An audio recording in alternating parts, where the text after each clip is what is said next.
আসসালামু আলাইকুম। অনেকদিন ধরে ভাবতেছি কিছু কথা বলবো, কিন্তু সময়ের কারণে বলতে পারতেছি না, সময় হয় না সময়ের কারণে।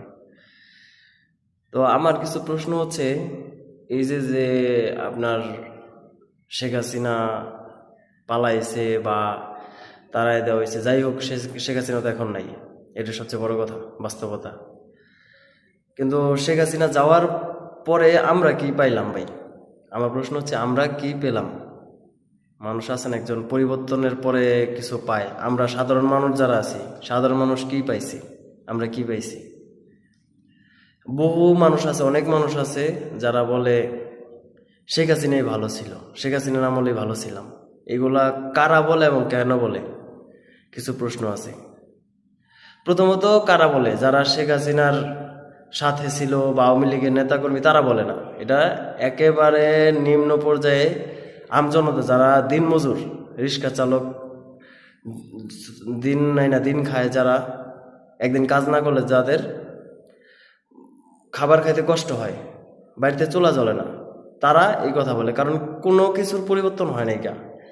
এই যে রাজনৈতিক দল বলেন, সমন্বয়ক বলেন, যারা আছে, কেউ কিন্তু আমাদের মতো সাধারণ মানুষ যারা আছে তাদের নিয়ে কেউ ভাবে না, কেউ কথাও বলে না। এই আপনার 2 দিন আগেই তো সম্ভবত ট্যাক্স বাড়ানো হয়েছে, শতাধিক পণ্যের উপরে, সম্ভবত, আমি যদি ভুল না করি, 100-র উপরে পণ্যের ভিতরে ট্যাক্স বৃদ্ধি করা হয়েছে।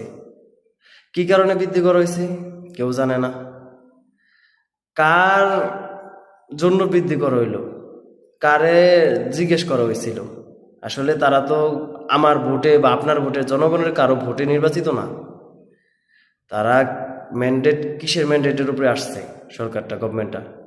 শেখ হাসিনা পলাইছে, তার পরবর্তীতে একটা সময় হয়েছে, একটা অবস্থার পরিবর্তনের কারণে তারা আসছে, এই গভর্নমেন্ট হয়েছে।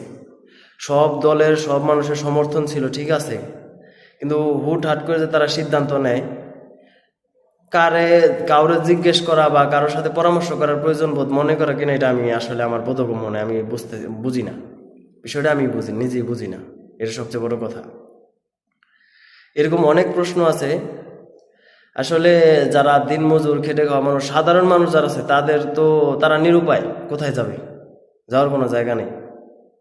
আপনি দেখেন, বাণিজ্য মন্ত্রী প্রতি লিটারে, সরি, মন্ত্রী না, উপদেষ্টা, বাণিজ্য উপদেষ্টা, ওই মন্ত্রী পর্যায়ে সেম লেভেল, মন্ত্রী আর উপদেষ্টা একই কথা। সো প্রতি লিটার তেলে 11 টাকা বৃদ্ধি, কার জন্য?